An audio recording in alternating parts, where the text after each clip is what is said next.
Tout le monde connaît, la collection Textes retrouvés a été créée pour pouvoir reproduire, republier avec des textes de présentation des ouvrages haïtiens dont la lecture est importante pour tous ceux et toutes celles qui s'intéressent à Haïti. Dans ce sens, ça fait 9e livraison, nous, ça veut dire que ça fait 24e titre que nous publions. Ça veut dire que nous republions des historiens et des hommes politiques, des sociologues. Pour cette 9e livraison, il y a donc 3 titres.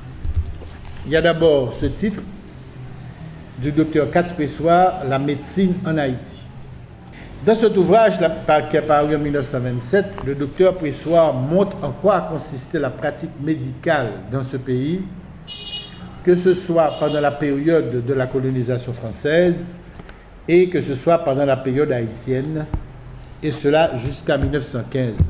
Donc, dans cet ouvrage, le docteur Katz Pressoir, comme il le dit lui-même, le médecin haïtien peut se retourner sans crainte vers le passé et considérer l'évolution de sa profession avec une légitime fierté.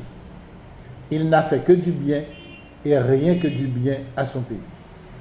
Donc cet ouvrage, ainsi que les 2 autres dont je vais parler, qui l'accompagnent lors de cette 9e livraison, sera donc en vente vendredi 4 et samedi 5 mai au Centre culturel Brésil Haïti à la place Boye de 9h à 4h, en même temps que l'ouvrage de M.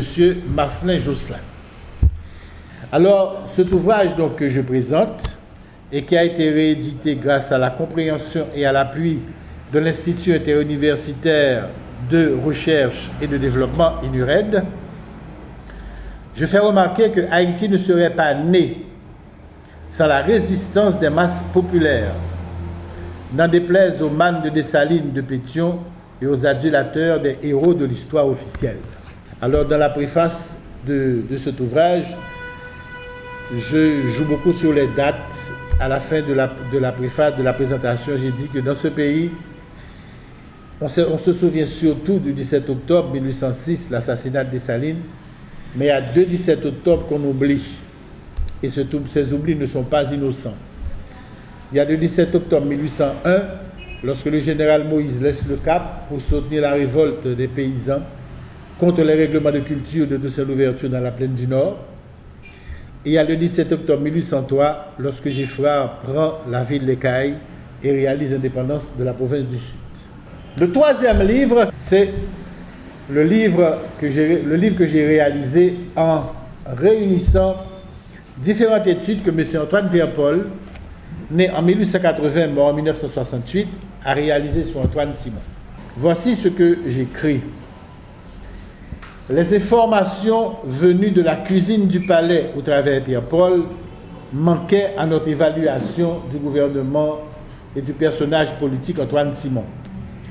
Il avait des idées pour pouvoir attirer dans ce pays ce dont nous avons besoin jusqu'à présent, qui sont les investissements directs étrangers, et qu'on l'a combattu à cause de cela, et que quand il voulait défendre les intérêts d'Haïti sur la frontière haïtiano-dominicaine, eh bien, les Dominicains ont utilisé les ambitions de Cincinnatus Lecomte pour pouvoir le renverser.